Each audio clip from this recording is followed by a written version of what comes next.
Hello friends, you are welcome in RS English classes at DAS. So we are again for another antonyms and synonyms and basically हम लोग इस पर चर्चा कर रहे हैं antonyms और synonyms की।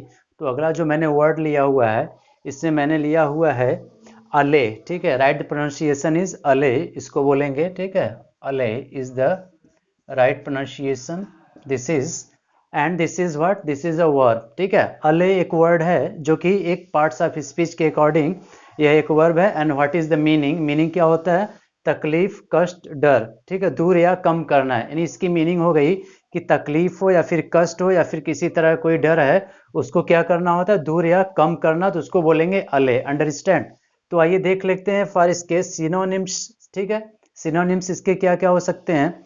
The first word is written pacify, ठीक है। And the spelling is PACIFY। And what is the pacify?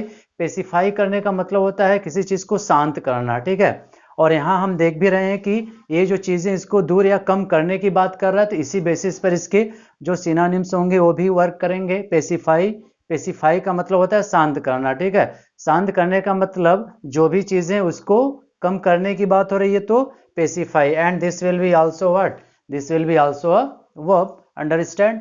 And the second is soothe, ठीक है। सूद पढ़ेंगे and the spelling is SOOTHE and this will be also verb.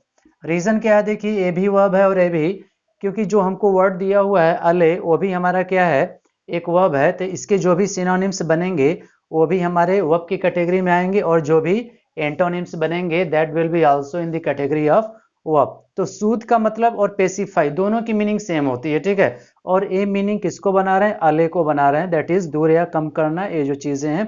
तो soothe and the first is pacify.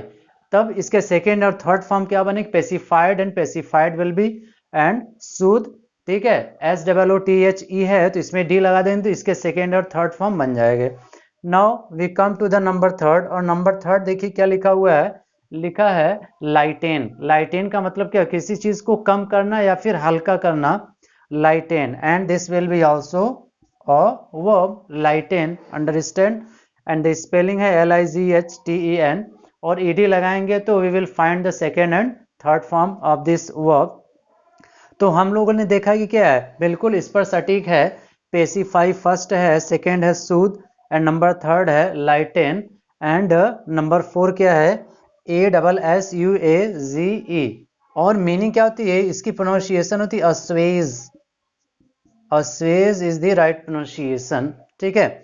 यानी जो भावनाएं हैं, ठीक है, या कष्ट है उसको कम करने की बात की जाती है, इसमें भी assuage. And this will be also verb because ale is the verb, so the synonyms will be also the verb according to parts of speech. I told you the word will be the same parts of speech and basically that works in your MCQ options. So these are four: pacify, soothe, lighten and number four is assuage, ठीक है। तो ये बताया गया कि ये जो synonyms है इसके। अब we shall talk about its antonyms। और antonyms पता है कि जो भी word है उसके क्या होता है? अपोजिट जो मीनिंग वर्क करता है, that is called antonyms. And the first one is what?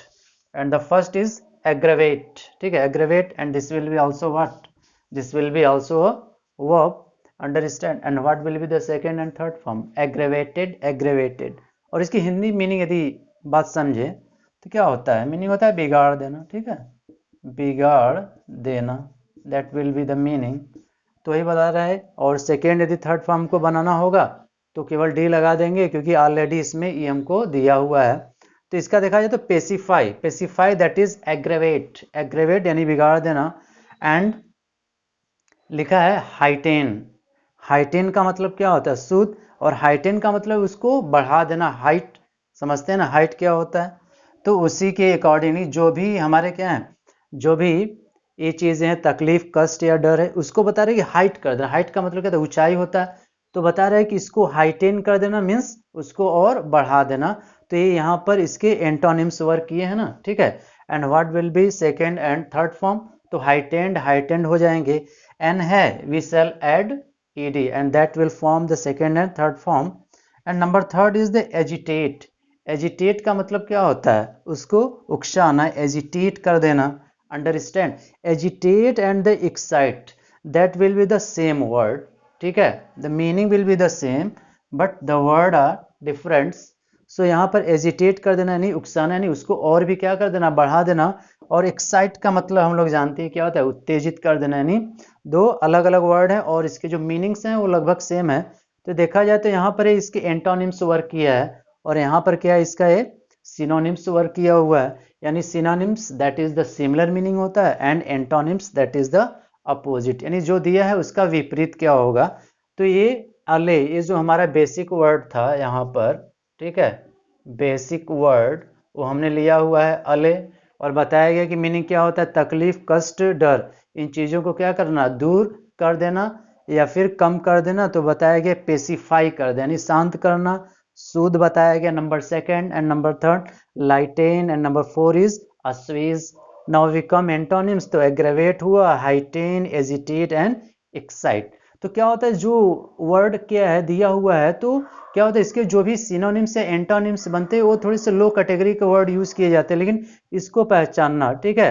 तो आज इसी वर्ड पर हम लोगों ने डिस्कशन किया कि what will be the synonyms and the antonyms, ठीक है। तो इसी तरह के और भी जो वर्ड है हम लोग आगे और भी इस वीडियो में देखेंगे। तो जो लोग भी अभी चैनल पर नए हैं, चैनल को सब्सक्राइब करना न भूलें। So thank you for watching this video.